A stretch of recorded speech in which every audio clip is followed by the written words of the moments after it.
एक secret ingredient वापरून ना आज आपण बनवणार आहोत जरा पौष्टिक आणि हेल्दी असे धपाटे किंवा थालीपीठ. आता तुम्ही याला काय म्हणणार ते मला कमेंट सेक्शनमध्ये सांगा. तर चला अजिबात वेळ न घालवताना व्हिडिओला आपण सुरुवात करूयात.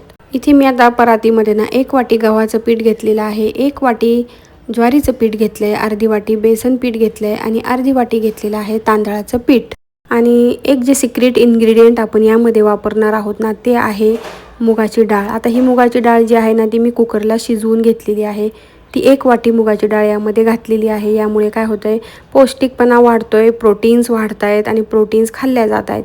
त्यानंतर त्यामध्ये आता खूप सारी मेथी घातलेली आहे. मी धुवून बारीक नाही चिरली पण थोडीशी चिरून घेतली आहे. त्यानंतर बेसिक आपले जे घरगुती मसाले आहेत ना, लाल तिखट, हळदी पावडर, थोडेसे ओवा पण घातलेला आहे यामध्ये, चवीनुसार मीठ घातलं आहे आणि थोडीशी आलं लसणाची पेस्टसुद्धा यामध्ये घातलेली आहे. तर हे सगळं चांगलं आधी मिक्स करून घ्यायचं आणि अगदी थोडंसंच पाणी घालून ना हे चांगलं मळून घ्यायचं आहे आपल्याला. आणि आता हे फार वेळ न ठेवता आपल्याला लगेचच याचे थालीपीठ करून घ्यायचे आहेत. तर छान असं मी एक गोळा जो आहे ना तो थोडासा आधी मळून घेतला आहे जरासा मऊसर होण्यासाठी आणि मग पीठ लावून हे चांगलं असं आपल्याला लाटून घ्यायचं आहे. खूप जाड किंवा खूप पातळ असे लाटायचे नाही, थोडेसे मध्यमच ठेवायचे.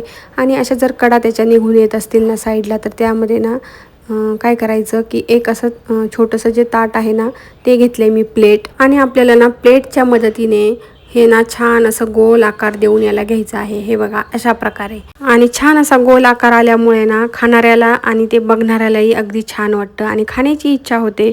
त्यामुळे मस्त असा गोलच आकार द्यायचा आणि त्याला मग थोडंसं फोर्कच्या मदतीने ना छिद्रही पाडून घेतले जेणेकरून ते छान असे क्रिस्पी होतील. आणि आधी तव्याला थोडंसं तेल लावून घेतलं आणि मस्त असे खरपूस आपल्याला हे भाजून घ्यायचे आहेत. जर इथे तुम्हाला तेलाचं प्रमाण लावायचं कमी करायचं असेल ना तर तेल थोडंसं कमी लावा आणि छान असे दोन्ही साईडने मस्त असे मध्यम आचेवर आपल्याला भाजून घ्यायचे आहेत दोन्ही साईडने.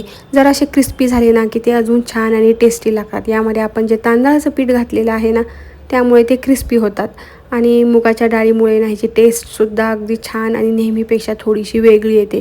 तर तुम्ही ही रेसिपी नक्की एकदा ट्राय करून बघा, तुम्हाला नक्कीच आवडणार आहे. तुम्ही मुलांच्या टिफिनलासुद्धा ही वेगळी रेसिपी कधीतरी एकदा आठवड्यातनं देऊ शकता. हे जे शेवटचं थालीपीठ आहे ना ह्याला मी थोडंसं तेल जरा जास्त लावलेलं आहे कारण की थोडं क्रिस्पी बनवायचं होतं म्हणून. चला ही रेसिपी मी नक्की ट्राय करा आणि तुम्हाला आवडली की नाही तेही मला कमेंटमध्ये नक्की सांगा.